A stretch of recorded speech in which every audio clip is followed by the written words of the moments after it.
Hello, in front of me I've got BOWERS and WILKINS PX5.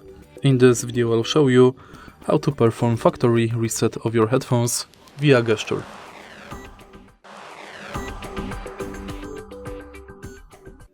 Firstly, make sure that your headphones are not connected to any device, and now turn in off and then on.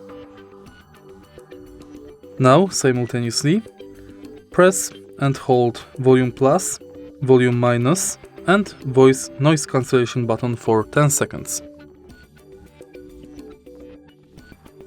Your headphones will reset automatically, and then they will enter pairing mode. Factory reset has been performed. If you find this video helpful, please leave like, comment and subscribe.